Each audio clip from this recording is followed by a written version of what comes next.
साधना का तीसरा दिन पूरा हुआ। गंभीर साधना का तीसरा दिन पूरा हुआ। बाकी बचे हुए दिनों को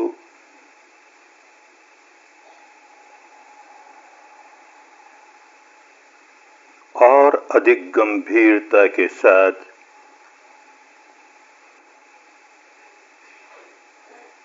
गहराइयों तक अपने विकारों को निकालने के काम में ही लगाएंगे। सौभाग्य की बात हुई कि ऐसा अवसर मिला जिसमें बाहर की बाधाएं अन्य शिविरों की अपेक्षा कम है। लगभग सभी लोग बड़ी गंभीरता के साथ एकनिष्ठ होकर, बड़ी लगन के साथ, निरंतरता के साथ काम ही कर रहे हैं, तप ही कर रहे हैं। बड़ा अनुकूल वातावरण है, तो इसका बहुत अच्छा लाभ उठाना चाहिए।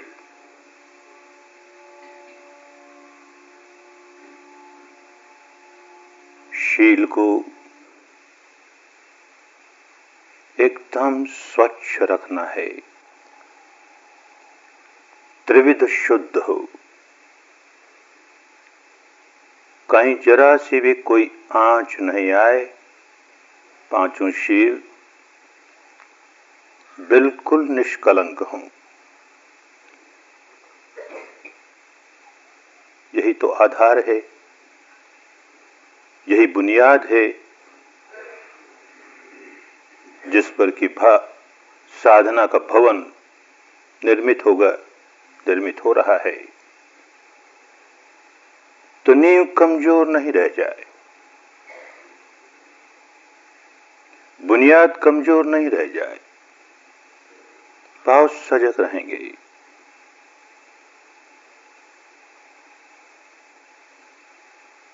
और अपने मन को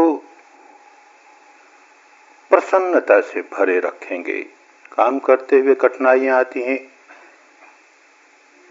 हजार कठिनाइयां आए, जहां तक हो सकेगा उदासी नहीं आने देंगे, निराशा नहीं आने देंगे। उदासी से बचने के लिए, निराशा से बचने के लिए जब जरूरत हुई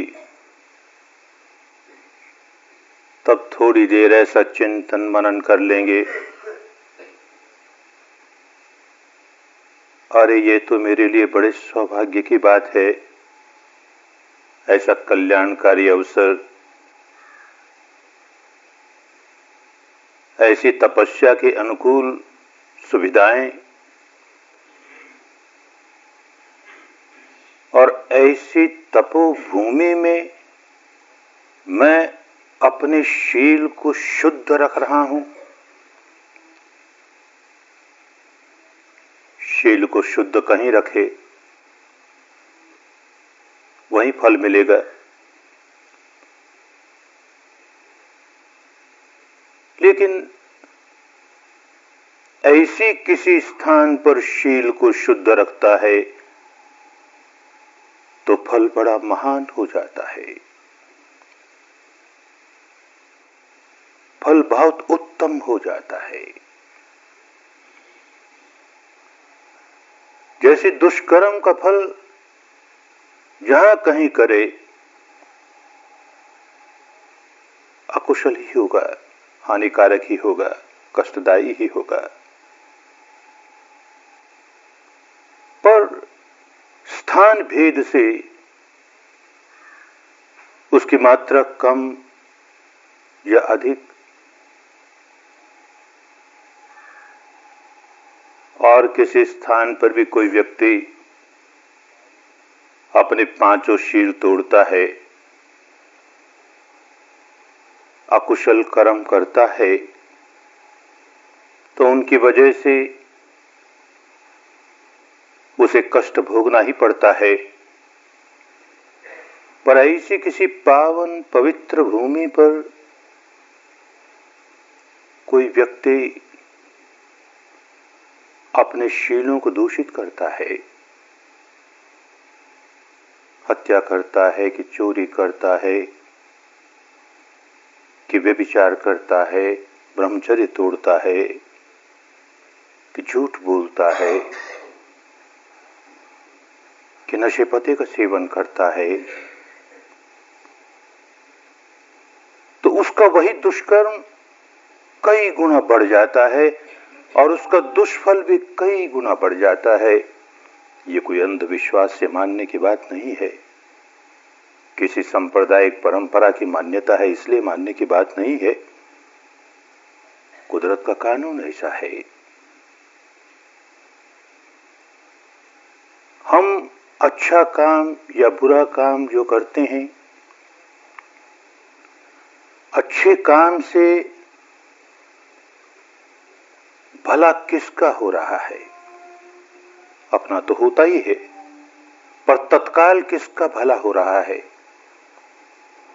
ऐसे ही बुरे काम से हम तो तत्काल व्याकुल होते ही हैं, लेकिन तत्काल किसको हानि पहुंचा रहे हैं?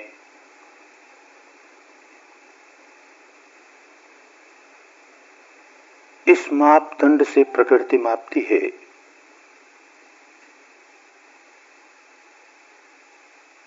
ऐसी तपोभूमि में जब कोई व्यक्ति कोई दुष्कर्म करता है, तो इस तपोभूमि का सारा वायुमंडल अनेक तपस्वियों के तपने की वजह से जो इतना पावन हुआ, इतना पवित्र हुआ, इस कदर धर्म की तरंगों से आप्लावित हो उठा, तरंगित हो उठा, और जिसकी वजह से अनेक तपस्वियों को अपने तप में बहुत लाभ मिलता है। और ये लाभ आज ही नहीं, आगे पीढ़ियों तक मिलता चला जाएगा। तपोभूमि के इस शुद्ध वातावरण को दूषित किया। जहां का वातावरण पहले से ही दूषित था, जहां की तरंगे पहले से ही दूषित थी, हमने उसमें कुछ और गलत तरंगे पैदा करके उसे अधिक दूषित बना दिया, तो खराब बात तो हुई, अच्छी बात नहीं हुई।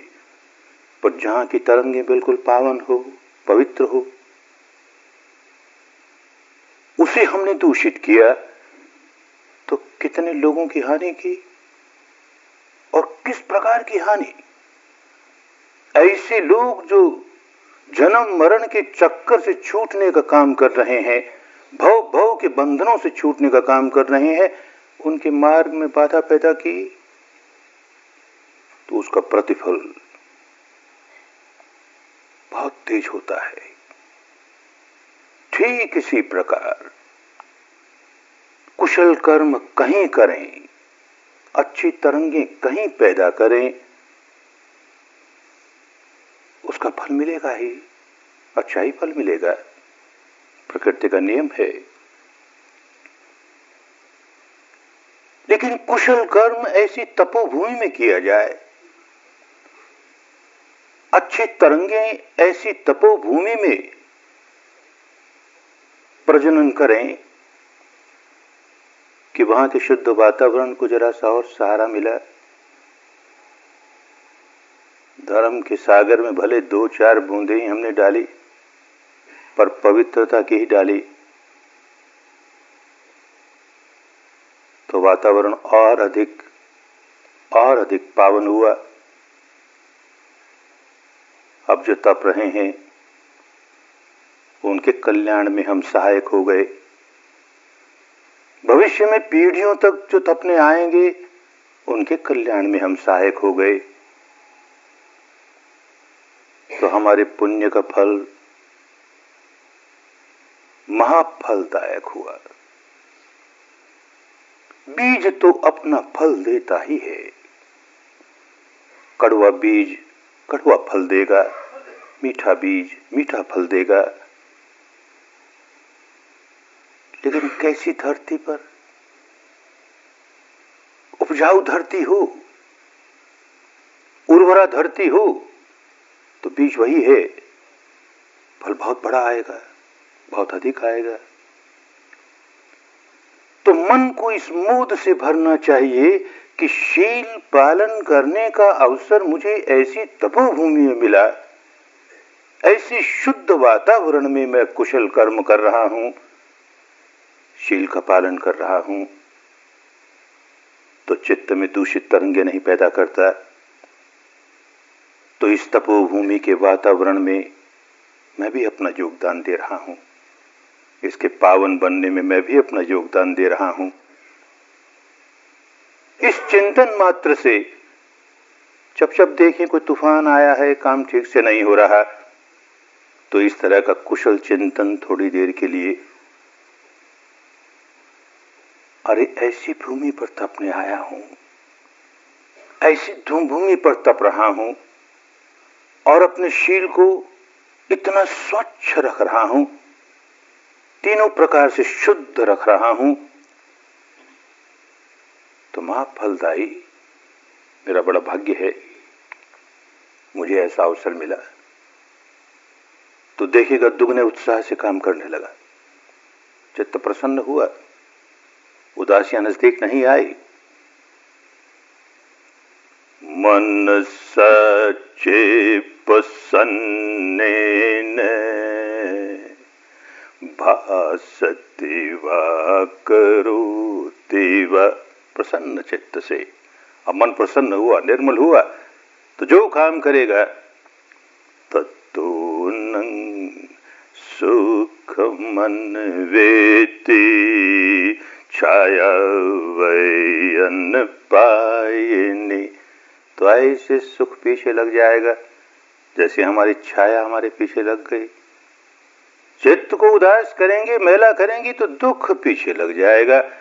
चित्त को प्रसन्न रखेंगे, निर्मल रखेंगे तो देखिए सुख पीछे लग गया, और सुख पीछे लग गया तो शांति आने लगी, और शांति आने लगी तो काम अच्छा होने लगा। तो यूं बार बार उदास होते हुए चित्त को उदासी के बाहर निकालना है, निराशा में डूबते हुए मन को निराशा के बाहर निकालना है, और कुछ झूठी बात कह करके नहीं, उसे कोई झूठा सहारा दे करके नहीं। बात सत्य है, हम तपोभूमि में तपने आए हैं। कुशल कर्म कहीं भी करें तो अच्छा होता है, लेकिन तपोभूमि में कर रहे हैं, ऐसी पावन भूमि में कर रहे हैं तो बड़ा फलदायी है। इस चिंतन मात्र से मन बड़ा प्रसन्न होगा। देखेंगे समाधि और अच्छी होने लगी।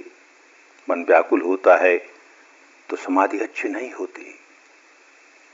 धर्म के रास्ते व्याकुलता को जगह नहीं, रोने को जगह नहीं, उदासी को जगह नहीं। जब जब आए ऐसी बात, जल्दी से जल्दी बाहर निकलें उसके। खूब समझते रहें, कई शिविरों में बैठे हैं, धर्म के नियमों को, प्रकृति के नियमों को, रीत को समझा है कि भाई रोने के बीज डालेंगे, रोने के बीज बोएंगे तो आगे रोना ही आने वाला है। इस कारण से आए, उस कारण से आए, बीज रोने का डाला है ना, तो फल हंसने का, मुस्कुराने का कैसे आएगा? तो भले रोना इस बात पर आ रहा है कि मेरी साधना ठीक नहीं हो रही, रोना इस बात पर आ रहा है कि मेरा मन बहुत भागता है, रोना इस बात पर आ रहा है कि मुझ में ये कमी है, मुझे वो रोना तो आ रहा है ना, रोना तो रोना ही है ना। रोने का बीज रोना ही लाएगा। वो नहीं देखता, कुदरत इस बात को नहीं देखती क्यों रोना आया, इस बात को नहीं देखती क्यों उदास हुआ। उदास हुआ तो उदासी का संस्कार, फल आएगा तो उदासी का ही फल आएगा। प्रसन्न रखेंगे चित्त को हर कदम। आई उदासी की उसे दूर किया, प्रसन्न है। अरे इतने अच्छे मार्ग पर चल रहे हैं, इतना अच्छा काम कर रहे हैं, इसमें रोने की क्या बात, उदासी की क्या बात। अरे ये जंजाल तो आते ही हैं, कठिनाइयां तो आती ही हैं, हर कठिनाई जाने के लिए आती है, रहने के लिए कोई कठिनाई नहीं आती। इस प्रकार अपने मन को प्रसन्न रखेंगे तो देखेंगे समाधि अच्छी होने लगी, चित्त शांत होने लगा, तो एकाग्रता बढ़ने लगी। कितने लंबे अरसे तक एकाग्रता कायम रहती है। पुराने साधक है तो बस यही प्रयत्न करना है, कितने लंबे अरसे तक लगातार लगातार लगातार चित्त अपने आलंबन में लगा है। तो दो आलंबन है, सांस का आलंबन है और ये नासिका के नीचे ऊपर वाले होठ के ऊपर जो संवेदना हो रही है उस संवेदना का आलंबन है। खूब ठीक से काम करे, जैसे बताया गया वैसे निरंतरता से काम करे। 10 दिन का शिविर बहुत छोटा होता है, सच बहुत छोटा होता है, लेकिन क्या करें, अधिक समय नहीं निकाल सकता कोई व्यक्ति, तो 10 ही दिन सही। तो 10 दिन के शिविर में भी 3 दिन का आनापान बहुत छोटा होता है, लेकिन नहीं समय निकाल सकता तो क्या करे, 3 दिन ही सही। लेकिन अगर लगातार काम करता है, निष्ठा से काम करता है, तो देखिएगा जो संवेदना यहाँ जागी है उसके प्रति खूब सजग है। चलते फिरते खाते पीते हर अवस्था में, जैसे आज दिन में बताया, भिन्न भिन्न प्रकार की संवेदनाएं, जैसे संवेदनाएं चिपक गई, यहां छूटती नहीं यहां से। किसी किसी को लगे जैसे भारीपन आ गया, यहां कुछ भारीपन आ गया, बस भारीपन आ गया। अब बैठा है तो खड़ा है तो चलता है तो खाता है तो पीता है तो नहाता है तो धोता है, तो इसको जान रहा है, मानस का हिस्सा इसको जान रहा है, भारीपन है, भारीपन है। किसी किसी को लगा जैसे नन्हा सा अंगारा, छोटा सा अंगारा यहां चिपक गया। हर सांस उस अंगारे पर जो राख पड़ी है जैसे उसे दूर करती है, अंगारा और चमकता है, अंगारा और घर में पैदा करता है। बस उसी के सहारे समय बीत रहा है, समय बीत रहा है। किसी किसी को लगता है जैसे कोई पिन यहां पर ठोस दी गई, कोई कील ठोंक दी गई। बैठा है तो खड़ा है तो चलता है तो फिरता है तो आंखें बंद हैं तो खुली है, तो बस ये महसूस हो रहा है यहां कुछ हो रहा है, वही हो रहा है, वही हो रहा है ना, हो रहा है ना। भिन्न भिन्न प्रकार से किसी को यूं लगता है जैसे यहां कुछ चिपक गया, कोई मामूली रुई सी लग गई, अब वो लग गई, लगी है, छोटा सा भार कुछ है यहां, कुछ लगा हुआ है यहां पर, कुछ जानते हैं, कुछ लगा हुआ है यहां पर, कुछ लगा है, आंखें बंद है तो खुली है तो। जैसे विपश्यना करते करते ठोसपना समाप्त होने लगता है, तो ये विपश्यना तो चालू ही हुई, आनापान करते हुए भी संवेदना का काम शुरू कर दिया ना। वैसे विपश्यना समग्रता है, सारे शरीर में, सारे मानस में कहां कहां क्या हो रहा है सबको जानने का काम विपश्यना है। और एक ही स्थान पर एकाग्र होने का नाम समाधि है। तो भले एक ही स्थान पर है, पर एक ही स्थान पर भी काम तो संवेदना का कर रहे हैं, तो इसके लिए प्रज्ञा साथ जुड़ गई, विपश्यना साथ जुड़ गई, तो ठोसपना, भारीपना न जाने कब पिघलते पिघलते, खुलते खुलते खुलते खुलते एकदम ठोसपना खत्म हो गया। तो किसी किसी को यूं लगता है जैसे यहां कुछ है ही नहीं, रेशा रेशा खुल गया, केवल तागे तागे भिन्न भिन्न रेशे ही रेशे। और जैसे हवा जाती है तो उसमें से गुजरती है, सांस जाता है उसमें से गुजरता है। सबको एक जैसी अनुभूति हो यह आवश्यक नहीं। ये तो कई एक साधकों की या हमारी अपनी भी जो अनुभूतियां हुई उनका वर्णन कर दिया। अरे न जाने कितने प्रकार की अनुभूति होगी, पर बनी रहनी चाहिए। जो भी यहां संवेदना है उसकी जानकारी बनी रहनी चाहिए। संवेदना हो सकता है बदल जाए, कुछ समय के बाद बदल जाए, बदल गई, लेकिन हमारी जानकारी नहीं बदली। जानकारी में निरंतरता है, जानकारी में निरंतरता है, चलते फिरते उठते बैठते खाते पीते। बाकी शिविरों में और इस शिविर की विशेषता ये कि यहां तो रत्तिंदीव मतंदितो, रात और दिन बिना आलस के काम में ही लगे रहना है, काम में लगे रहना है। गहरे नींद में सो गए तब क्या किया जाए, अन्यथा बस इसी में लगे रहना, जरा सा आलस नहीं आए। खूब सजग हैं और लगे हुए हैं। तो देखिए कल का जो काम है, विपश्यना तो हर बार लेते हैं, कल की विपश्यना बहुत गहराइयों वाली हो, प्रज्ञा इतनी तीव्र हो जाए, इतनी तेज हो जाए, इतनी तीक्ष्ण हो जाए कि अंतर मन की गहराइयों तक बींधते हुए, चीरते हुए न जाने कितने कितने जन्मों की ग्रंथियों को काट फेंके, उनसे मुक्ति दिला दे, उनसे छुटकारा दिला दे।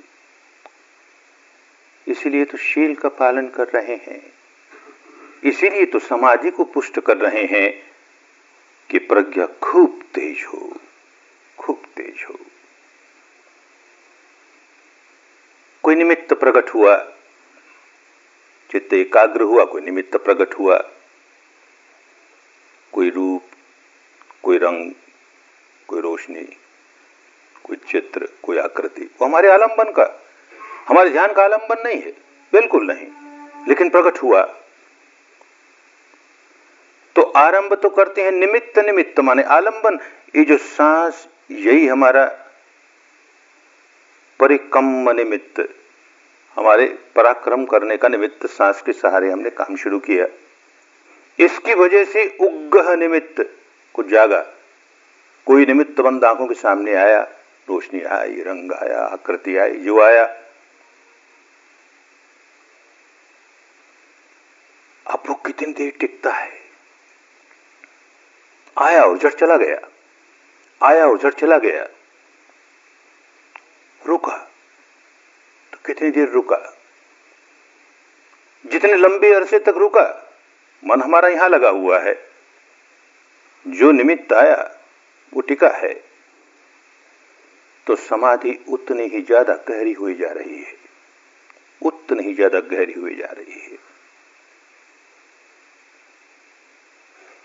ये क्षणिक समाधि, एक क्षण के लिए चित्त एकाग्र है, फिर अगले क्षण चित्त एकाग्र है।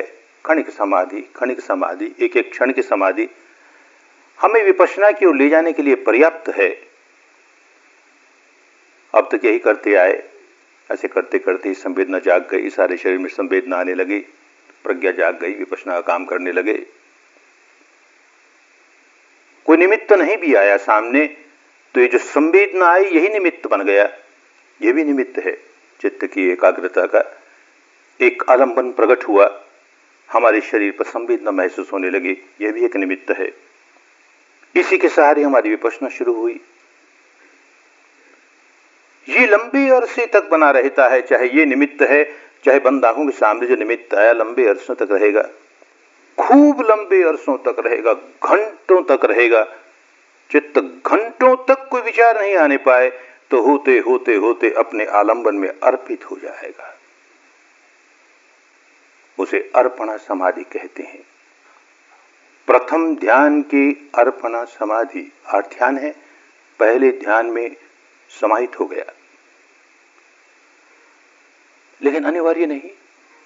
अपनी साधना के लिए ये अर्पणा समाधि प्राप्त हो तभी हम प्रज्ञा का काम कर सकेंगे, ये अनिवार्य नहीं। उस अवस्था के समीप जा रहे हैं, समीप जा रहे हैं, उसको कहा उपचार समाधि,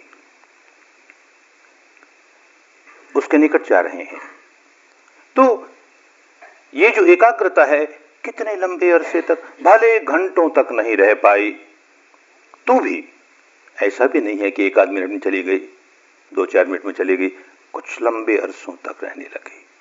10 मिनट, 15 मिनट, आध घंटे, 1 घंटे, लगातार लगातार। जो आलंबन आया वो भी टिका है, संवेदना है तो संवेदना टिकी है, कोई और आंखों के सामने कुछ दिखा वो टिका है, और कोई विचार आ नहीं रहे हैं, चित्त एकदम अपने आलंबन के सहारे सहारे सहारे आगे बढ़ रहा है। तो उपचार, तो एक क्षणिक समाधि से उपचार समाधि और ज्यादा गहरी और ज्यादा पुष्ट, तो प्रज्ञा भी उतनी ही गहरी होगी, उतनी ही पुष्ट होगी। तो अपनी ओर से ये प्रयत्न करें कि कितने लंबे अरसे तक लगातार लगातार अपने आलंबन पर मन को टिकाए रख सकें। ये जो बाहर का दिखा, उस पर मन टिकाने की जरूरत नहीं, वो तो केवल ये जान लिया कितनी देर ये टिका रहा, कितनी देर ये आलंबन कायम रहा, बस इतना ही, और उसका कोई महत्व नहीं। मन तो लगाना है इसी स्थान पर, क्योंकि हमको विपश्यना की ओर जाना है। जो लोकीय समाधियां होती हैं, माने वो समाधियां जो हमको इस लोक के भीतर ही एक लोक से दूसरे लोक, एक लोक से दूसरे लोक जो भ्रमण कराएंगे, नीचे से नीचे निरय लोक से लेकर के ऊपर से ऊपर अरूप ब्रह्म लोक तक, कभी यहां कभी वहां, कभी यहां जन्म कभी वहां जन्म। उन समाधियों में ये जो बाहर का आलंबन है बहुत आवश्यक है। इन बाहर के आलंबनों के बल पर ही वो समाधियां चलती हैं। लेकिन जो लोकोत्तर समाधि जिस ओर हम जा रहे हैं, लोकों के परे की अवस्था का, लोकोत्तर अवस्था का, इंद्रियातीत अवस्था का, भवातीत अवस्था का, नाम और रूप के परे की अवस्था का, जो नित्य है, जो शाश्वत है, जो ध्रुव है, जो निर्वाण है, जो मुक्ति है, जो मोक्ष है, उस अवस्था का साक्षात्कार जिसे करना हो, वो इन आलंबनों के सहारे काम नहीं करेगा। तो हमारे लिए आवश्यक नहीं। जिस व्यक्ति को केवल पहले ध्यान से 8वें ध्यान तक लौकिक समाधियां प्राप्त करनी है और उस लौकिक समाधियों का लाभ लेना है, उनका भी अपना लाभ है। खूब ऊंचे लोगों पर जन्म होगा, किसी तरह के राग के विचारों के साथ, कामनाओं के विचारों के साथ चित्त एकाग्र हुए जा रहा है और अर्पणा समाधि भी आ गई, तो काम भूमि के जो लोक है, नीचे के लोक और देवलोक तक के, उसकी जो तरंगे हैं उसके साथ समरस होगा, तो मृत्यु की ओर उन्हीं भूमियों में खिंचा हुआ चला जाएगा।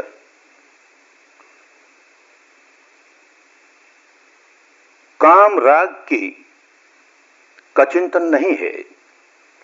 बिना काम राग के चिंतन के अपने आलंबन के साथ चित्त टिका हुआ है, लंबे अरसे तक टिका है।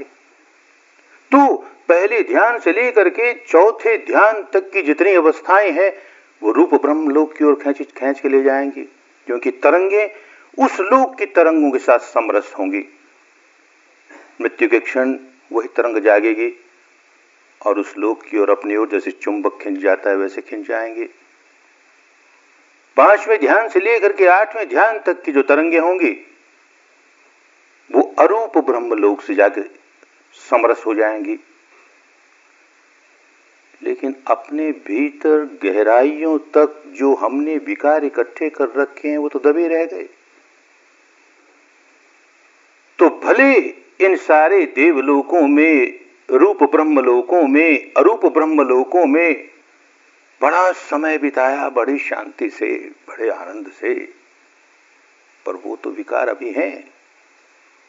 तो जो कुछ बिताया सो बिताया, समय आया तो फिर गिरा। तो चक्र इसी भवलोक में ही, इस लोक से उस लोक, इस लोक से उस लोक, भव के बाहर जिसे निकलना है, सारे भवों के परे की अवस्था प्राप्त करनी है, तो उसको इस प्रकार के आलंबनों की आवश्यकता नहीं। उसका आलंबन तो बस प्रज्ञा ही है, जो अनित्य है, बस अनित्य है ये बोध बना रहे। जो मैं नहीं, जो मेरा नहीं, जो मेरी आत्मा नहीं, अनात्म है, तो ये बोध बना रहे, अनात्म है।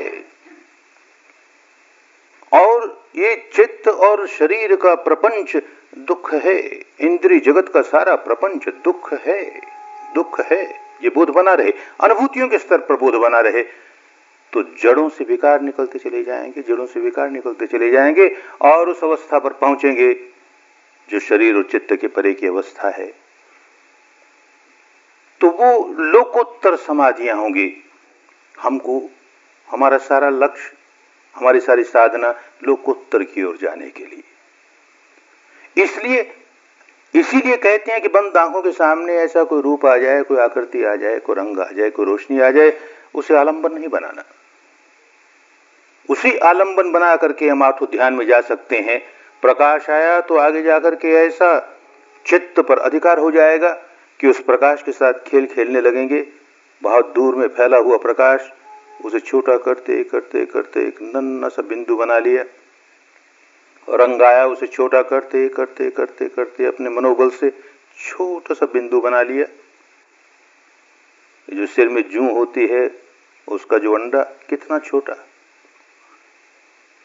लेश कहा, लेश जैसा, एक सुई के नोक के जैसा। और फिर उसे फैलाया फैलाया फैलाया फैलाया, फैलाते चले गए मनोबल से, तो सारे अनंत में समा गया। फिर उसे छोटा किया, छोटा किया, छोटा किया, एकदम छोटा सा। फिर उसे जहां चाहे शरीर के जिस हिस्से में ले जाए, जहां चाहे वह रोक दे, जहां चाहे उसे घुमाए। अरे ये सारा का सारा खेल चित्त को बड़ा बलवान बनाने वाला खेल, और ऊपर ऊपर से चित्त को निर्मल करने वाला भी खेल, इसमें कोई संदेह नहीं। लेकिन अंतर मन की गहराई में जो विकार है वो अछूते रह गए, वैसे के वैसे रह गए। उन दिनों की भाषा में इसे लेश्या ध्यान कहते थे, फैला लिया। और इसका बुरा परिणाम भी आ सकता है, किसी ऐसे आलंबन के सहारे फैलाया कि जो दूषित चित्त के आधार का आलंबन है, तो उसके लिए इस प्रकार का रंग, उस प्रकार का रंग, कौन सा रंग किस प्रकार के चित्त से संबंधित है, उस रंग को लेकर के छोटा सा बिंदु बनाया, बढ़ाया, तो बहुत हानि भी हो जाती है, लाभ भी होता है। लेकिन हानि और लाभ सारी इस लोक चक्र में, इस भव चक्र में घूमने के लिए ही, हमारे लिए नहीं। हम जिस रास्ते चलने के लिए आए हैं उस पर इस तरह के आलंबन हमारे काम के नहीं, बिल्कुल काम के नहीं। हमारे लिए तो यही आलंबन कि यहां जो संवेदना मालूम होने लगी, क्योंकि कल का जो काम शुरू करेंगे संवेदनाओं के आधार पर ही करेंगे, और हर कदम हमारा संवेदना के साथ आगे बढ़ता चला जाएगा। किसी बुद्ध की यही बोधि होती है। बुद्ध के पूर्व भी, जैसे इस बुद्ध के पूर्व भी, गौतम बुद्ध के पूर्व भी, और उस समय भी अनेक ऐसी परंपराएं कायम थी जहां लोग शील का पालन करते थे। ये कोई गौतम बुद्ध की देन नहीं है विश्व को कि शील सदाचार का जीवन जियो। शील का पालन लोग करते थे। भारत के अध्यात्म में इसको बड़ा महत्व था। लोग समाधि का अभ्यास करते थे, चित्त को एकाग्र करने का अभ्यास करते थे, खूब गहरा अभ्यास करते थे। बुद्ध बनने के पहले बोधिसत्व सिद्धार्थ स्वयं किसी आचार्य के पास, 2 आचार्यों के पास जाकर के ये इस कदर के 7वां ध्यान और 8वां ध्यान सीखा, तो थे भारत में कायम। लेकिन सारा शील सदाचार बस भव चक्र ही भव चक्र में घुमाने वाला, सारी समाधियां भव चक्र ही भव चक्र में घुमाने वाली। भव के परे कुछ हो सकता है, वो क्या? जब तक भव चक्र में घूम रहे हैं तब तक दुख ही दुख है, क्लेश ही क्लेश है। हजार लगे कि ये तो हम क्लेश के बाहर आ गए, दुख के बाहर आ गए, देख कितना आनंद कितना आनंद, लेकिन बीज अभी हैं, दुख के बीज निकले नहीं, भव के बीज निकले नहीं, भिन्न भिन्न प्रकार के भवों में जाने के बीज अब तक कायम है, छुटकारा हुआ नहीं। तो खोजते खोजते खोजते ये भारत की पुरानी विद्या जो लुप्त हो गई थी, ये विपश्यना खोज निकाली कि केवल ऊपर ऊपर के चेतन चित्त को हम हजार एकाग्र कर दें, हम उसे हजार लंबे अरसे तक समाधिस्थ रखें, उसका लाभ होगा। लेकिन अंतर मन की गहराइयों तक पहुंच नहीं हुई, इसलिए वो सारे संस्कार, वो सारे विकार जो कि भव चक्र में घुमाने वाले हैं, वो ऐसे कैसे दबे रहे, उनको जड़ से नहीं निकाल पाए। तो कैसे निकालें? जब तक वो विकार कायम है तब तक दुख से छुटकारा नहीं हुआ। अभी दुख कायम है, अभी दुख कायम है। ये तो भ्रांति भरा सुख है थोड़े समय के लिए, भले लंबे समय के लिए, पर दुखों से मुक्ति नहीं हुई। फिर वो भव चक्र है ही, लोक चक्र है ही। ये कैसे निकले? इसकी खोज करते करते ये जो कहा कि पुब्बे अननुसुत्ते सुधम्मे सुचक्षुंगुतपादि ज्ञानंगुतपादि पඤ्ඤाउतपादि आलोकोतपादि, ऐसा प्रकाश जागा भीतर, ऐसी बात समझ में आई, ऐसा ज्ञान जागा जो सामान्य ज्ञान नहीं, ऐसी बुद्धि जागी सामान्य बुद्धि नहीं, ऐसी प्रज्ञा जागी भावनामयी प्रज्ञानुभूतियों के स्तर पर सारी बात समझ में आ गई, सारा चक्र समझ में आ गया। अविद्या पच्चया संखारा, जहां जहां अविद्या है वहां संस्कार बनेंगे ही। क्यों बनेंगे संस्कार? क्योंकि वेदना पच्चया तणहा, जहां जहां वेदना है वहां वहां सुखद लगी कि राग का संस्कार बनाया, दुखद लगी कि द्वेष का संस्कार बनाया। और क्योंकि साथ साथ अविद्या है तो ये होश ही नहीं। पहले तो यही होश नहीं, चेतन चित्त को यही नहीं पता कि मेरे भीतर कहीं संवेदना जागी है। होश आ भी गया, माने इतना अनुभव हो भी गया कि संवेदना जागी है, तो प्रिय लगी तो कभी नहीं सोचेगा ये अनित्य है। बस अब तो मिल गया, बड़ा अच्छा मिल गया, जैसे ये तो कायम रहेगा ही। और अप्रिय लगी तो कभी नहीं सोचेगा कि ये अनित्य है, समझेगा ही नहीं। अरे कितनी पीड़ा है, ये तो खत्म होती ही नहीं रे। ये तो नित्य का ही भाव, सुखाया तो उसके प्रति नित्य का भाव, दुखाया तो उसके प्रति नित्य का भाव। सारे जीवन यही होगा। जीवन में जहां दुख आया तो यूं लगेगा जैसे किस अंधेरी टनल में घुस गए, अरे किस गुफा का अंत नहीं आता। अरे हमारे दुख का तो देखो अंत ही नहीं आता, रोई जा रहा है, हमारे दुख का तो अंत ही नहीं आता, अंत ही नहीं आता, दुख को और बढ़ाई जा रहा है। सुख आया तो ऐसा पागल हो गया उस ऐश्वर्य में, उस वैभव में, अरे ये तो हमेशा रहेगा, जैसे ये कैसे जाएगा, ये तो मेरी बुद्धि से, मेरे पराक्रम से, मेरी समझदारी से मैंने सारा इकट्ठा किया है, तो मेरी बुद्धि कायम है, मेरी समझदारी कायम है, कैसे समाप्त होगा। नित्य है, नित्य है, नित्य है। अनित्य की बात समझ में आती ही नहीं।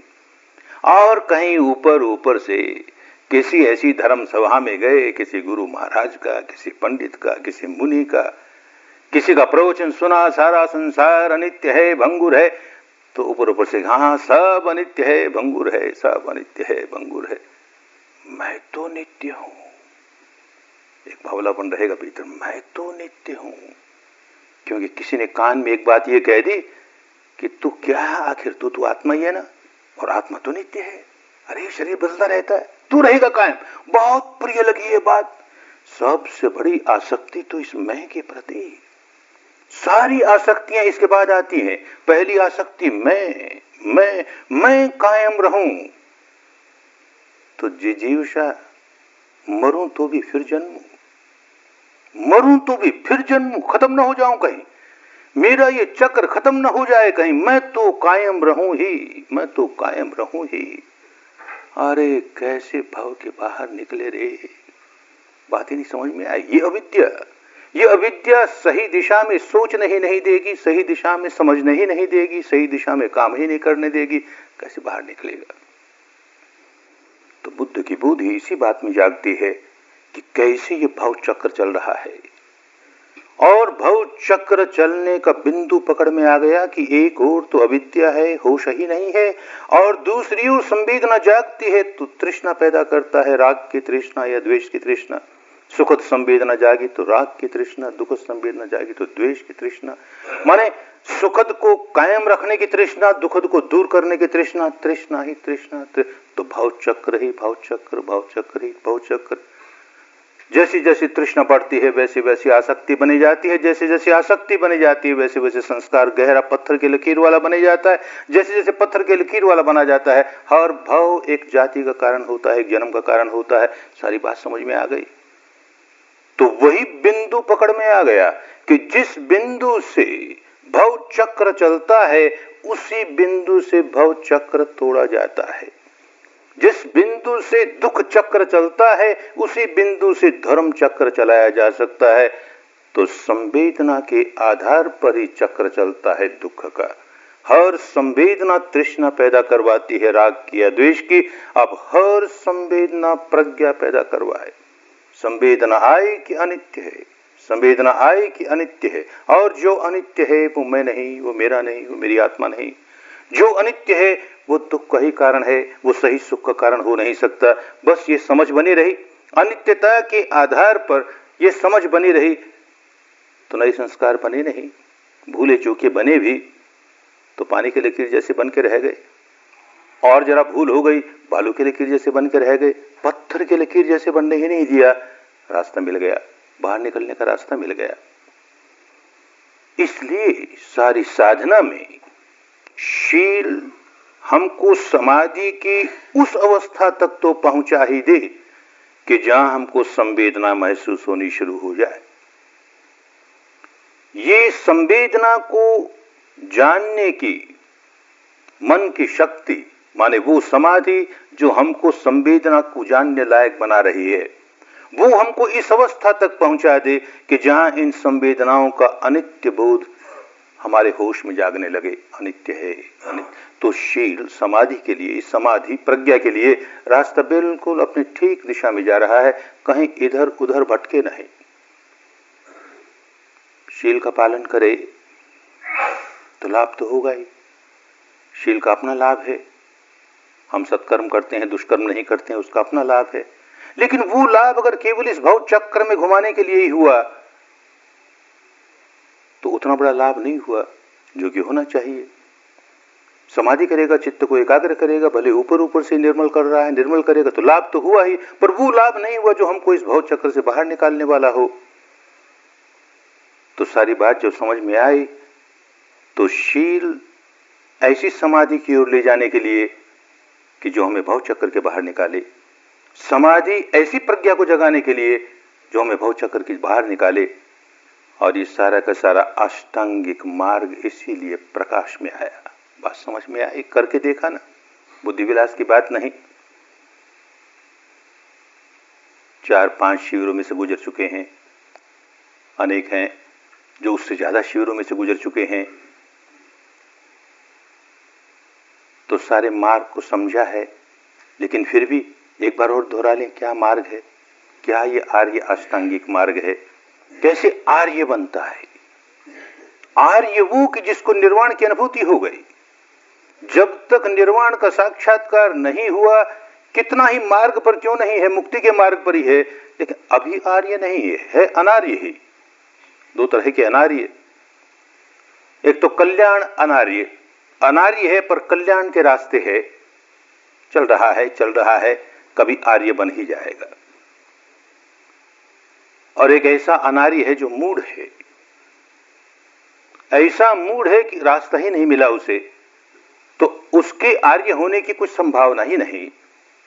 तो भले कल्याण आर्य है, लेकिन चल तो रहा आर्य बनने के लिए, सारा मार्ग हमको आर्य बनाने के लिए। आर्य वो जब पहला ही श्रोतापन्न की अवस्था ही क्यों न प्राप्त हो गई, पहली बार निर्वाण का साक्षात्कार हुआ, अनार्य से आर्य हो गया, मुक्ति के मार्ग पड़ गया। अब उसको दुनिया की कोई शक्ति मुक्ति से दूर नहीं कर सकती। तो आर्य मार्ग, उसके 8 अंग, कैसे हर अंग हमको मुक्ति की ओर ले जाने में सहायक होता है। नया नया साधक आता है तो 8 अंगों को शुरू करते हैं, शील से समाधि की ओर, समाधि से प्रज्ञा की ओर। वैसे तो ऐसा धर्म चक्र है कि कहीं से शुरू करो, कहीं से शुरू करो वहीं से काम बनेगा, कहीं शुरू करो वहीं से काम बनेगा। लेकिन एकदम नए नए साधक को कहें कि सम्मा दिट्ठि से काम शुरू करो, सम्यक दर्शन से, तो समझ में नहीं आएगा, पहला उसी उलझन में उलझेगा। सम्यक दर्शन क्या हुआ? सम्यक दर्शन तो हमारी परंपरा जो दार्शनिक मान्यता मानती है वो सम्यक दर्शन, बाकी सारे मिथ्या दर्शन। बेचारे पर यही लेप लगा है, तो उसकी समझ में नहीं आएगा। तो बाबा अच्छी बात, शील तो सब मानते हो ना, तुम्हारी परंपरा भी मानती है ना, सभी मानते हैं ना, शील का पालन करना, तो वहीं से शुरू कर। तो शील की बात शुरू कर, सम्मा वाचा सम्मा कम्मंतो इत्यादि। समाधि तो तुम भी चाहते हो चित्त को एकाग्र करना, तुम्हारी परंपरा भी चाहती है चित्त को एकाग्र करना, इसलिए समाधि की बात करें, प्रज्ञा की बात फिर करेंगे। लेकिन अब प्रज्ञा के क्षेत्र में से गुजर चुके, श्रुतमयी प्रज्ञा भी समझ में आई, अनेक प्रवचन सुने, कुछ पढ़ा भी सुना भी, बात समझ में आने लगी कि सही प्रज्ञा क्या होती है। चिंतनमयी प्रज्ञा का भी काम किया, उस पर चिंतन करके भी देखा, बात तो ठीक लगती है, बिल्कुल युक्ति संगत लगती है। और सबसे बड़ी बात यह कि भावनामयी प्रज्ञा का भी काम किया, इतने शिविरों में से गुजरी हैं, तो भले थोड़ा थोड़ा ही अनुभव हुआ है, पर अनुभव के द्वारा अब बात ठीक लगती है, बात ठीक है, सचमुच मुक्ति की ओर ले जाएगी, ऐसा समझ में आने लगा। तो ऐसे साधकों को एकदम प्रज्ञावान नहीं हो गए, लेकिन जितनी जितनी भी प्रज्ञा जागी उसी के सहारे सम्मा दिट्ठि से काम शुरू करें। समझें क्या सम्यक दर्शन। तो पहली उलझन तो ये निकलनी चाहिए, सम्यक दर्शन को समझने के लिए सबसे बड़ी उलझन जो है कि दर्शन का अर्थ दार्शनिक मान्यता बिल्कुल नहीं है। जो व्यक्ति इस उलझन से जितनी जल्दी बाहर आ गया, वो सही माने में सम्यक दृष्टि के रास्ते चलने लगा, सम्यक दर्शन के रास्ते चलने लगा।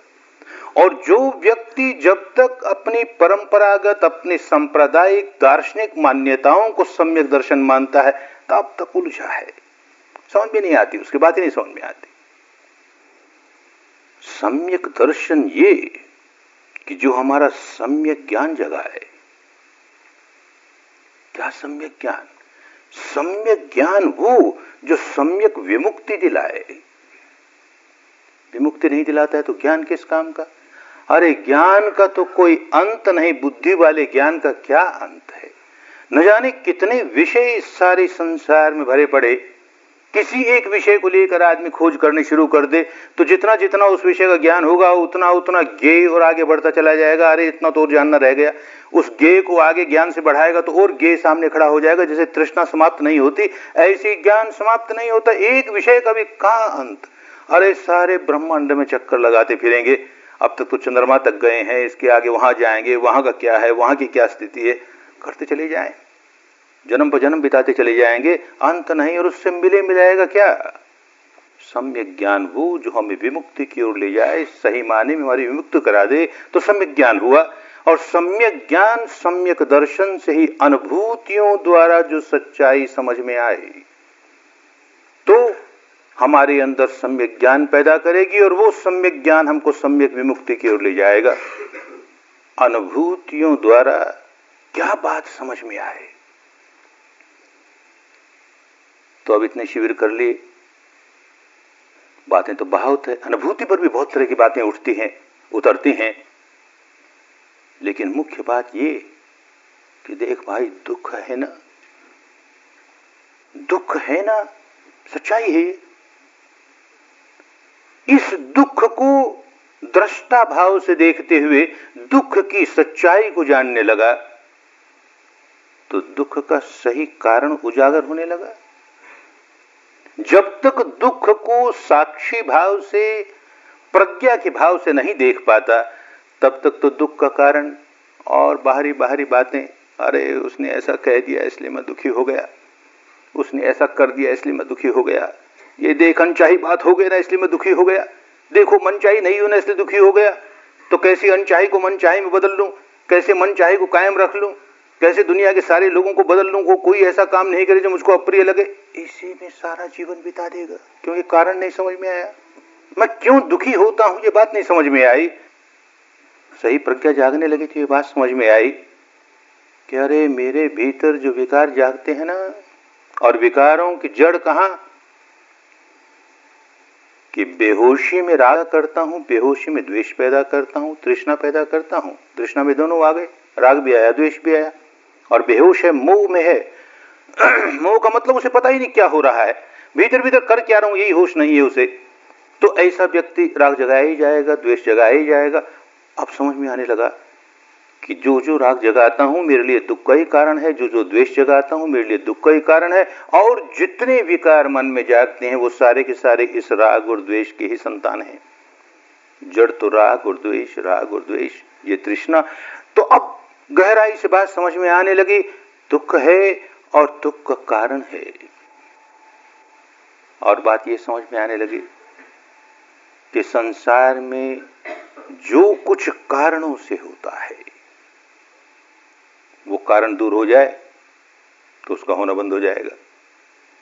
जो बात बिना ही कारण होती है उसका क्या किया जाए? बिना ही कारण दुख आ रहे हैं, बिना ही कारण सारे संसार के लोग बड़े दुखी हैं, कोई कारण नहीं, ऐसे दुखी हो रहे हैं, तो कैसे दुख के बाहर निकलेंगे? पर बोधि जागेगी तो बात समझ में आएगी कि बिना तृष्णा के, बिना राग के, बिना द्वेष के कोई दुखी नहीं होता। दुख का मूल कारण राग है, द्वेष है, और राग और द्वेष अविद्या के अंधकार में है। इसलिए राग है, द्वेष है, अविद्या दूर करें, राग दूर करें, द्वेष दूर करें, निकल आएगा बाहर।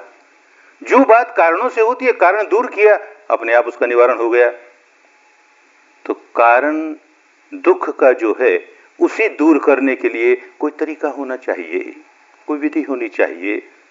ये मार्ग समझ में आ गया इस प्रकार शील का पालन करते हुए, सही ढंग से शील का पालन करते हुए, सही ढंग से समाधि, शुद्ध ढंग की समाधि, सम्यक समाधि से काम करते हुए अपनी प्रज्ञा जगाएंगे और मानस की उन गहराइयों तक पहुंच जाएंगे, उन तल स्पर्शी गहराइयों तक पहुंच जाएंगे जहां राग पैदा होता है, जहां द्वेष पैदा होता है, जहां आश्रय पैदा होते हैं, जहां कसाय पैदा होते हैं। उनका संवर करेंगे, रोकेंगे और फिर उनकी उतेजना कर करके उनसे छुटकारा पालेंगे। बात समझ में आ गई? तो सम्यक दर्शन वही कि जो ये सम्यक ज्ञान जगाए, दुख है, दुख का ये मूल कारण है, इस मूल कारण का निवारण है और निवारण का ये उपाय है। ये चार बात जिसके समझ में आ गई वो तो मुक्ति के मार्ग में लग गया ना। और क्या लेना देना, क्या मिलेगा इस लोक में या उस लोक में जाकर? क्या मिलेगा? दुख ही मिलेगा, इसके अतिरिक्त कुछ नहीं। जिनकी दृष्टि है, जो देख पाते हैं, तो ये देवलोक के प्राणी, ये रूप ब्रह्मलोक के प्राणी, ये अरूप ब्रह्मलोक के प्राणी, अरे इतना लंबा आयुष्य, कल्पों तक ये रूप ब्रह्मलोक के प्राणी, असंख्य कल्पों तक ये अरूप ब्रह्मलोक के प्राणी जीवित हैं। संसार के लोग जन्मते हैं, मरते हैं, जन्मते हैं, मरते हैं कल्पों तक, और वो तो जीवित हैं। तो एक बड़ी भ्रांति उनके मन में चलती है कि हम तो अमर हैं, बाकी सारे लोग मृत्य हैं, हम अमर हैं, हम अमर हैं। चिपका है बेचारा इस बात से। तो समय बीतता है उसका बड़े आनंद में, बड़ा सुख मालूम होता है, ब्रह्मलोक का सुख है, रूप ब्रह्मलोक का है कि रूप ब्रह्मलोक का है। लेकिन जब मृत्यु का समय आता है, और मृत्यु का समय तो आता ही है, लोक चक्र है ना अभी, तो जिनकी नजर है, जिनकी दृष्टि है, वो देखते हैं तो इतना भयंकर दुख होता है, इतना असह्य दुख होता है। जिस व्यक्ति ने, जिस प्राणी ने कभी कल्पना नहीं की कि मैं भी मर सकता हूं, और एक क्षीण क्षय होने लगा, मरने लगा, मेरी मृत्यु।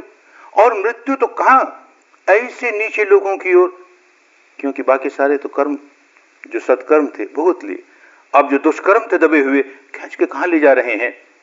तो गति निमित्त दिखती है, किस ओर मेरी गति जा रही है मृत्यु के समय। बड़ी भयंकर पीड़ा, कितना बड़ा दुख रे, ब्रह्मलोक में भी कितना बड़ा दुख रे, अरूप ब्रह्मलोक में भी कितना बड़ा दुख रे। ना ही दुख के बाहर निकला, ना ही दुख के बाहर निकला। तो बात समझ में आई, दुख के बाहर निकलना है तो इन विकारों से छुटकारा पाना ही होगा। तो काम की बात केवल इतने की, दुख है, दुख का कारण है, उसका निवारण है, निवारण का उपाय है। तो उपाय समझ में आया, विकारों को दूर करने का काम करें, ये उपाय समझ में आया। तो सम्यक दर्शन, हमारा दर्शन सम्यक हो, किसी प्रकार की भी दार्शनिक मान्यता के उलझन में कहीं पड़ न जाए, नहीं तो सम्यक हो नहीं पाएगा। सम्यक वही कि ये हमारा बंधन है, ये हमारे बंधन का कारण है, ये हमारे बंधन को खोलना है, ये हमारे बंधन के खोलने का उपाय है। इसके अतिरिक्त और जितनी ज्ञान की बातें हैं सब निकम्मे, उनसे हमारे न तो हमारे बंधन का उससे कोई लेन देन है, न हमारी मुक्ति और मुक्ति के उपाय से उनका कोई लेन देन है। ऐसी बातें, निकम्मी बातें, और धर्म के नाम पर चले, दर्शन के नाम पर चले, इनके प्रति इतना चिपकाव पैदा कर ले तो उलझे ही रह गए ना। तो सम्यक दर्शन जागेगा। बस काम की बात उसको छोड़ करके और कुछ नहीं। भगवान ने कहा स्वार्थी बनो, बहुत स्वार्थी बनो। तो अपना स्वार्थ समझो, किस बात में तुम्हारा स्वार्थ है। सही स्वार्थ है कहां? सही स्वार्थ इस बंधन के बाहर निकलने में है, सही स्वार्थ इस भव चक्र के बाहर निकलने में है, सही स्वार्थ इस दुखों के बाहर निकलने में है। वो समझो और उसके बाहर निकलो तो तुम्हारा स्वार्थ सिद्ध होगा। तो सम्यक दर्शन इसी बात के लिए कि दुख के बाहर कैसे निकलें। ये दुख है, ये दुख के बाहर निकलने का उपाय है। तो दर्शन सम्यक दर्शन हो गया, उसका किसी दार्शनिक मान्यताओं से, जंजालों से कोई लेन देन नहीं रह गया। अब सम्मा संकप्पो, इतने शिविर कर लेने के बाद ये जो सम्यक दर्शन की बात थोड़ा थोड़ा ही सम्यक ज्ञान जगाने लगे, बुद्धि वाला ज्ञान नहीं है, अनुभूति वाला ज्ञान जागने लगा, तो अब जो चिंतन मनन चलता है, चिंतन मनन तो चलेगा ही, एकदम निर्विकल्प हो जाएंगे, कोई बहुत आवश्यक भी नहीं इस स्टेज पर, आगे जाके तो हो ही जाएंगे, बिल्कुल निर्विचार हो जाएंगे, इस स्टेज पर आवश्यक नहीं, अनिवार्य नहीं। अब तो कुछ लंबे अरसे तक हम निर्विचार रहें, बड़ी अच्छी बात है, अन्यथा जो विचार आता है वो इस सम्यक दर्शन से प्रभावित होता हुआ ही आए।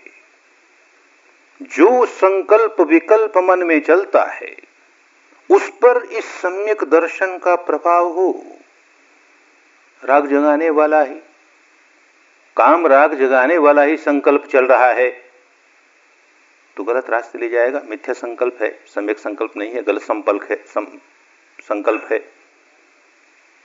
हिंसा का भाव जगाएगा, भीतर ही भीतर कुछ नहीं अच्छा लगता, ऐसे तिलमिलाहट का भाव जगाएगा, व्यापाद का भाव जगाएगा, तो बंधन की ओर ले जा रहा है, मुक्ति की ओर नहीं ले जा रहा। सम्यक दर्शन नहीं समझ में आया तो सम्यक दर्शन के आधार पर कम से कम इस तरह के विचार दूर होते चले जाएं। वो विचार जो काम राग वाले हैं, वो विचार जो व्यापाद वाले हैं, वो विचार जो हिंसा पैदा करने वाले हैं, इस तरह के विचारों से छुटकारा होता चला जाए।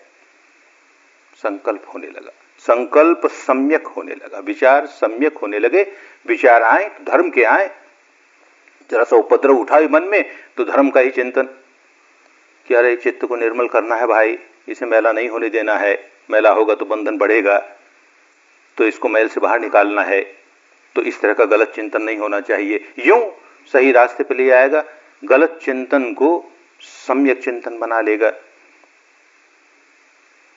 चिंतन ठीक हो गया, दर्शन ठीक होने लगा। पूरी तरह ठीक होने में तो बहुत समय लगेगा।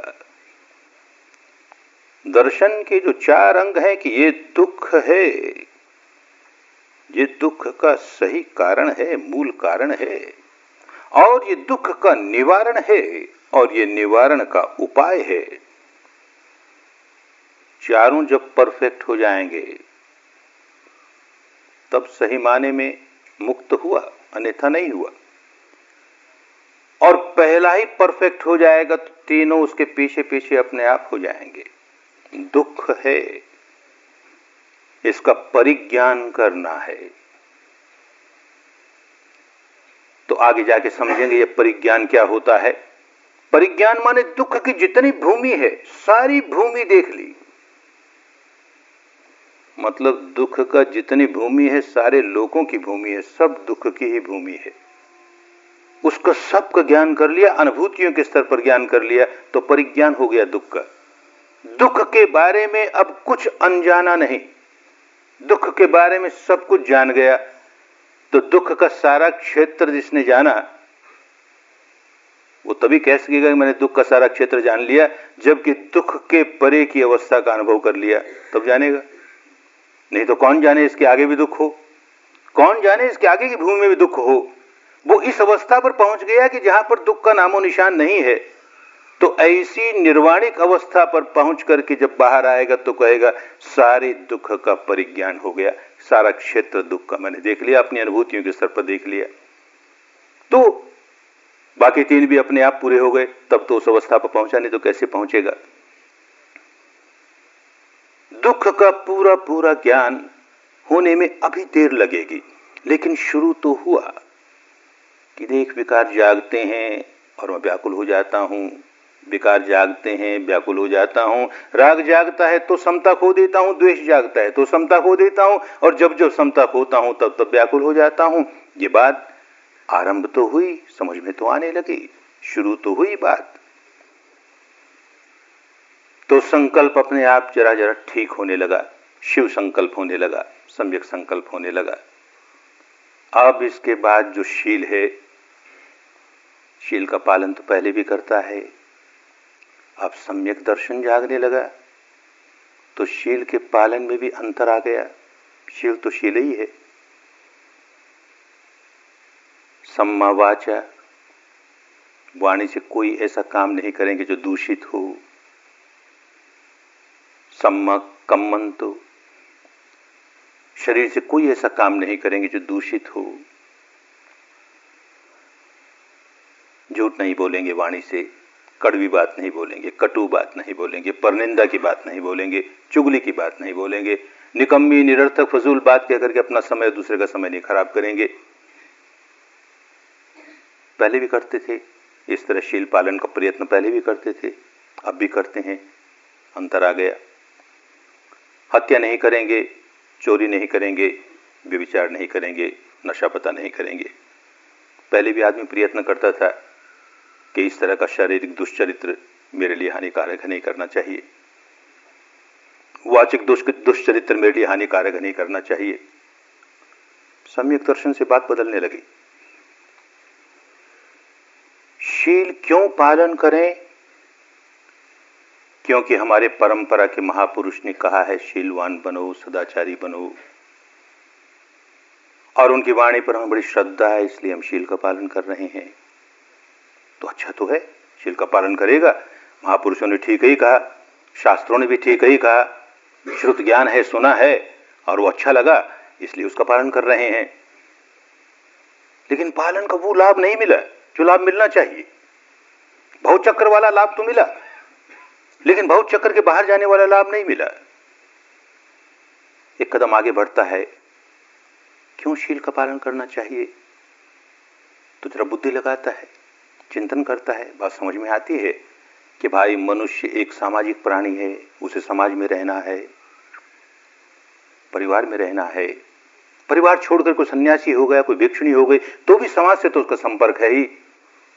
तो हम कोई भी ऐसा काम अपनी वाणी से या अपने शरीर से करेंगे जिससे अन्य लोगों की सुख शांति भंग होती हो, अन्य लोगों का अहित होता हो, अन्य लोगों का अमंगल होता हो,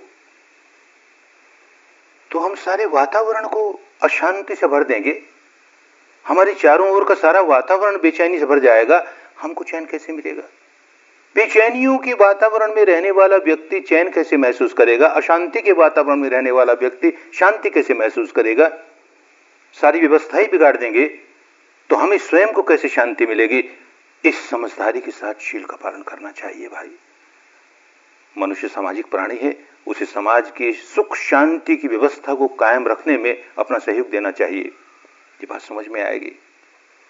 और एक बात समझ में आएगी, आखिर क्या शील सदाचार है और क्या शील सदाचार का तोड़ना है। शरीर या वाणी से कोई भी ऐसा काम करें जिससे अन्य प्राणियों की सुख शांति भंग होती हो, अन्य प्राणियों को पीड़ा पहुंचती हो, वो नहीं करना चाहिए। तो बात समझ में आएगी क्यों नहीं करना चाहिए। कि जब कोई अन्य व्यक्ति, कोई भी व्यक्ति मेरे प्रति ऐसा व्यवहार करता है, मुझे मारता है, चोरी करता है, मेरी कोई वस्तु छीनता है इत्यादि इस प्रकार का कोई भी काम करता है, मुझे बड़ी पीड़ा होती है, मुझे नहीं अच्छा लगता। तो इसी प्रकार का काम जब मैं किसी अन्य के प्रति करता हूं तो उसे भी नहीं अच्छा लगता होगा, बड़ी पीड़ा लगती होगी। जो बात मुझे नहीं अच्छी लगती वो बात औरों को भी नहीं अच्छी लगती। जो बात मैं चाहता हूं कि और मेरे प्रति नहीं करें इस प्रकार, वो मैं औरों के प्रति क्यों करूं, ऐसा समझेगा। फिर तर्क की बुद्धि से समझा, बुद्धि के स्तर पर इस बात को समझा नहीं करना चाहिए। अथवा श्रद्धा के स्तर पर कि जो शरीर और वाणी का दुष्कर्म करता है उसे नरक मिलेगा, जो शरीर और वाणी का सत्कर्म करता है उसे स्वर्ग मिलेगा। तो बाबा नहीं, मुझे नरक नहीं, मुझे स्वर्ग चाहिए, इस मारे कर लेगा। अथवा लाज, लोक लाज के मारे लोग क्या कहेंगे, अरे समाज में इतनी प्रतिष्ठा मेरी, इस कदर लोग मेरा सम्मान करते हैं और उन्हें पता लगेगा कि मेरा शील सदाचार इतना गया गुजरा है तो बड़ी बदनामी होगी। तो अपनी बदनामी से बचने के लिए, लोक लाज के लिए शील का पालन करेगा, सदाचार का पालन करेगा। अथवा सरकार के भय से, सरकार का सारा राजदंड इसी प्रकार का है, हत्या करेंगे तो दंड मिलेगा, चोरी करेंगे तो दंड मिलेगा, व्यभिचार करेंगे तो दंड मिलेगा, झूठ बोल के ठगेंगे तो दंड मिलेगा, नशे पत्ते से द्वारा किसी की हानि करेंगे तो दंड मिलेगा। अरे दंड से मुझे बचना है तो इस मारे बचेगा, तो शील तो पालन करेगा, लेकिन सम्यक दर्शन वाला शील नहीं हुआ। ये शील तो शील ही है, बड़ा फर्क पड़ गया। अब तो इतनी शिविर बैठने पर अंतर्मुखी होकर अपने भीतर सच्चाई को देखने लगा तो ये बात समझ में आने लगी कि जब जब मैं कोई सा भी शील भंग करता हूं, वाणी से दुष्कर्म करता हूं या शरीर से दुष्कर्म करता हूं, तो औरों की हानि तो करता हूं, औरों की हानि करने के पहले मैं अपनी हानि करता हूं। औरों की हानि बाद में होती है। किसी की हत्या करूं तो उसकी हत्या तो पीछे करूंगा, पहले अपने भीतर विकार जगाऊंगा, क्रोध जगाऊंगा, द्वेष जगाऊंगा, दुर्भावना जगाऊंगा और इतनी गहरी जगाऊंगा कि पत्थर की लकीर बन जाएगी। तब शरीर से कोई ऐसा दुष्कर्म करूंगा कि किसी की हत्या करूंगा। चोरी करूंगा तो पहले लोभ जगाऊंगा, इतना गहरा लोभ जगाऊंगा पत्थर की लकीर बनेगी, तब चोरी करूंगा। व्यभिचार करूंगा तो वासना जगाऊंगा, इतनी गहरी वासना जगाऊंगा पत्थर की लकीर बनेगी तो व्यभिचार करूंगा। इस तरह से हर काम, काया और वाणी का हर काम जो बुरा है, जिससे अन्य प्राणियों को हानि पहुंचती है, अन्य प्राणियों को हानि पहुंचाने के पहले मेरी अपनी हानि होती है। अब तो अनुभव से देखने लगा ना कि जब जब विकार जगाता हूं कितना व्याकुल हो जाता हूं, कितना व्याकुल हो जाता हूं। अब तो भगवान की वाणी इतनी स्पष्ट समझ में आती है। इद्धतपति पेचतपति पापकारी उभयतपति इद्धनंदति पेचनंदति कत पुण्योभयतनंदति। पाप का कर्म करने वाला व्यक्ति वाणी का पाप करे या शरीर का काम का पाप करे, इधर तपति, यहां संतापित होता है, क्योंकि जैसे ही वो कर्म करेगा अपने भीतर विकार जगाएगा, तपने लगेगा। बड़ा संतापित बीज ऐसा बोया है कि अब वो इसी प्रकार का संताप बढ़ाते चले जाएगा, बढ़ाता चले जाएगा। कर्मों की बात जब आगे जाकर खूब गहराई से समझेंगे तो खूब समझ में आएगा कि किस प्रकार बीज बढ़ते बढ़ते बढ़ते फल तक पहुंचता है।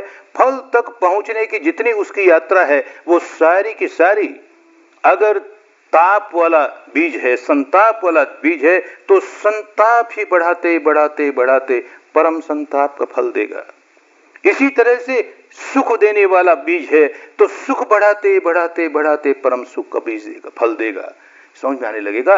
इद्धतपति पेचतपति, यहां संतापित होता और आगे भी संतापित ही संतापित, संतापित ही संतापित। इधनंदति पेचनंदति, यहां आनंदित होता, आगे भी आनंदित ही आनंदित। पुण्य का काम करे तो यहां भी आनंदित, आरंभ करते ही आनंद और आगे भी आनंद ही आनंद। पाप का दुष्कर्म करे तो यहां भी संतापन और आगे भी संतापन ही संतापन, संतापन ही संतापन। इसलिए मुझे शील का पालन करना है, किसी दूसरों पर एहसान करने के लिए नहीं, अपने आप पर एहसान करने के लिए।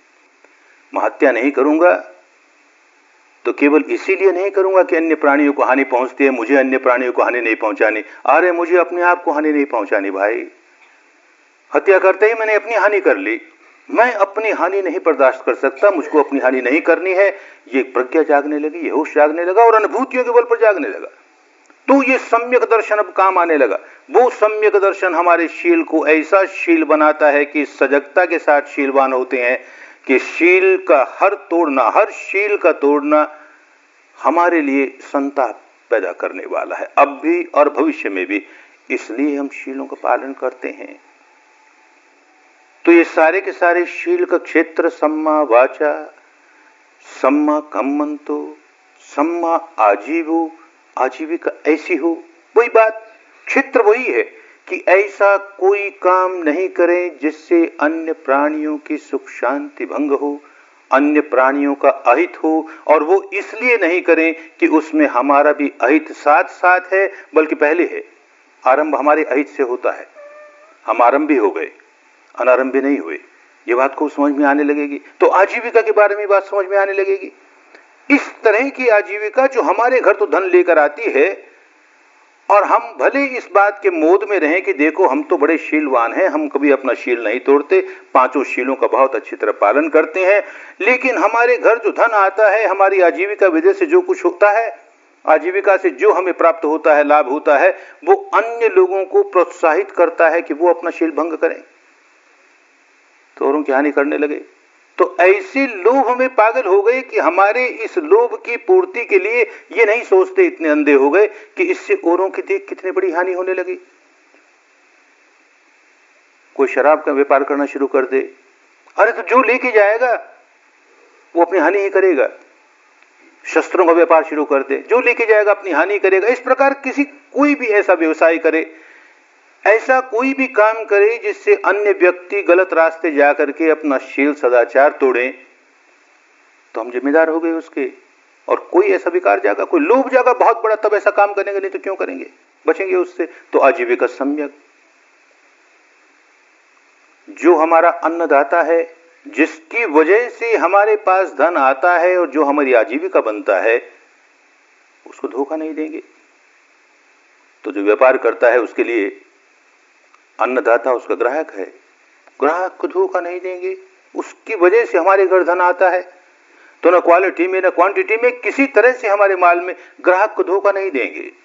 ये बात समझ में आने लगेगी, जैसी जैसी धर्म में पकेगा खूब समझ में आने लगेगी। गृहस्थ है तो उसका अन्नदाता कौन है? जिस जिस काम में, रोजी में, पेशे में, जहां जहां है, वो देखेगा मेरा अन्नदाता कौन है, किसके पास से मेरे पास धन आता है, उसको धोखा तो नहीं दे रहा, उसको धोखा तो नहीं दे रहा, तो आजीविका ठीक है मेरी। गृहस्थ नहीं है, सन्यासी है, तो वो देखेगा कि कैसे मेरे पास धन आ रहा है, इन गृहस्थों से आ रहा है, तो किसी गृहस्थ को धोखा तो नहीं दे रहा। ऐसा दिखावा खड़ा करे जैसे बहुत बड़ा योगी हो, अरे घर बार छोड़ दिया इसने, और देख कितना त्यागी है, और ऐसा शीलवान है, और न जाने ऐसा समाधिवान है, और ऐसा प्रज्ञा, ऐसा दिखावा करे ताकि लोग खूब दान दक्षिणा देवें। और कहीं थोड़ी बहुत समाधि लगा ली, उससे कोई चमत्कार सीख लिया या कोई जादू टोना ही सीख लिया, लगा दिखावा करने कि देख कितना बड़ा चमत्कारी है, कैसा सिद्ध पुरुष है, लोग खूब सम्मान करें, खूब सत्कार हो, खूब दान मिले। तो भिक्षु नहीं है, भिक्षु की सम्यक आजीविका नहीं है। तो सम्यक आजीविका गृहस्थ के भी, सम्यक आजीविका भिक्षु के भी, हमारा जो अन्नदाता है उसको धोखा नहीं देंगे, कदापि धोखा नहीं देंगे। यूं सम्यक दर्शन की वजह से सारी बात स्पष्ट समझ में आने लगेगी, सारी बात स्पष्ट समझ में आने लगेगी। तो आगे चलेगा सम्मा व्यायामो।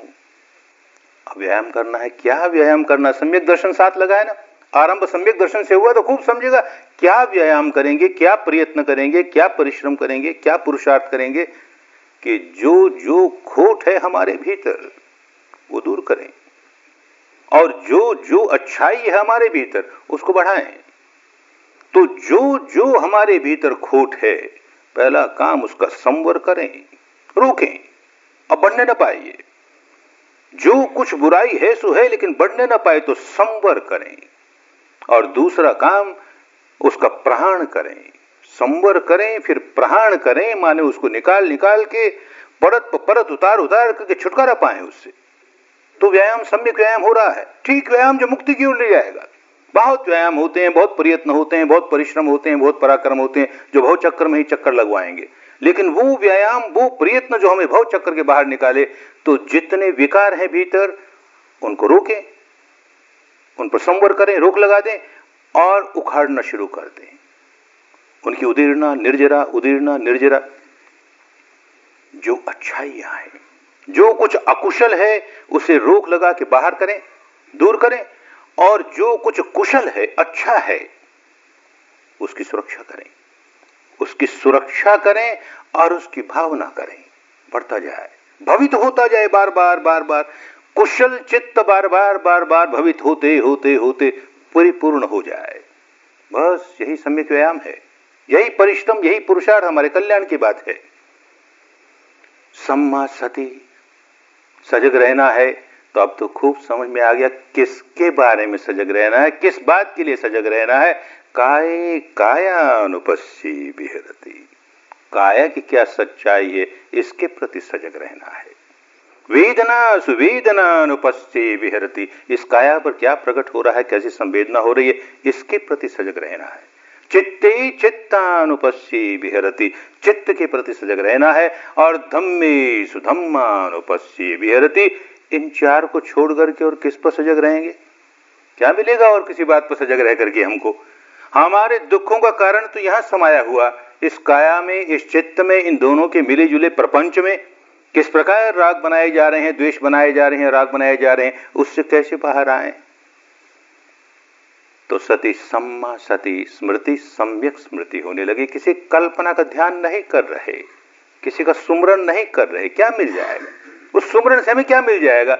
हमारे विकार निकले नहीं, विकार जहां पैदा होती हैं उन जड़ों तक पहुंचे नहीं, उनको निकालने का कुछ काम हुआ नहीं, तो थोड़ी देर के लिए मन जरूर बहल जाएगा किसी अच्छी बात में, कहीं मन लग गया, चलो थोड़ी देर के लिए अपने दुख को भूल गया। ये सुमरन हमारे क्या काम आया? तो स्मृति वो जो मुक्ति की ओर ले जाए, सजगता वो जो मुक्ति की ओर ले जाए। और अगला कदम सम्मा समाधि। अब समझ में आने लगेगा, सम्यक दर्शन से काम शुरू हुआ तो खूब समझ में आएगा कि सम्यक समाधि वो जो मुक्ति की ओर ले जाए। केवल चित्त को एकाग्र करके इस लोक चक्र में ही भ्रमण करवाती हुई समाधि हमारे किस काम की? भले अरूप ब्रह्मलोक तक ले जाए, हमारे किस काम की? हमको सारे लोकों के परे ले जाए तो समाधि काम की।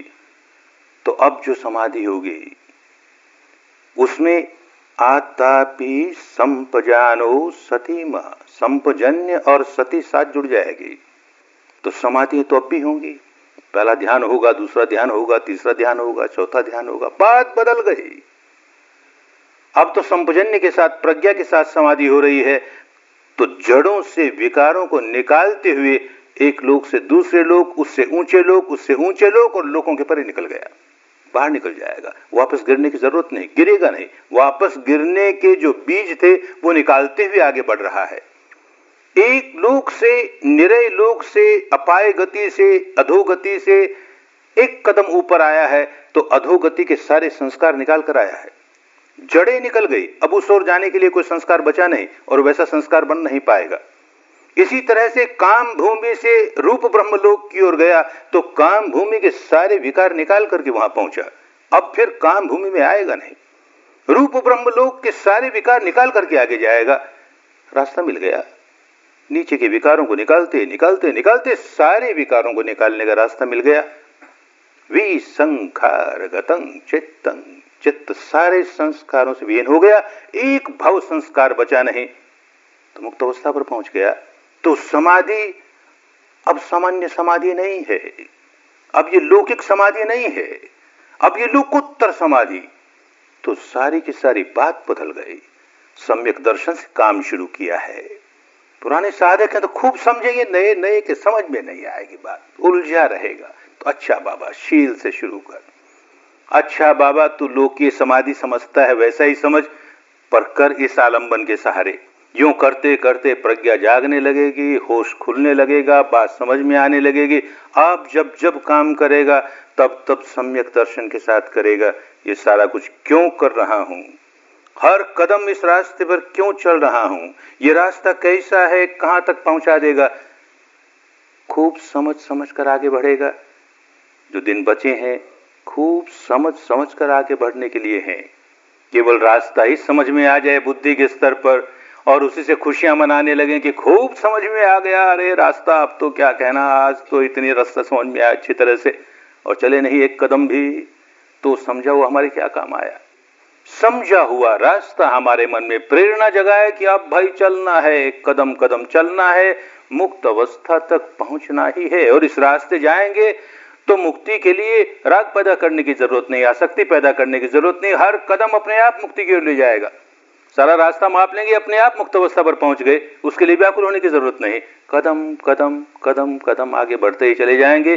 जितने दिन बचे हैं उतने दिनों में जितने कदम उठा सकें सही दिशा में, सही तरीके से जितने कदम उठा लेंगे उतना उतना मंगल हो जाएगा, उतना उतना कल्याण हो जाएगा, उतनी उतनी स्वस्थ मुक्ति हो जाएगी।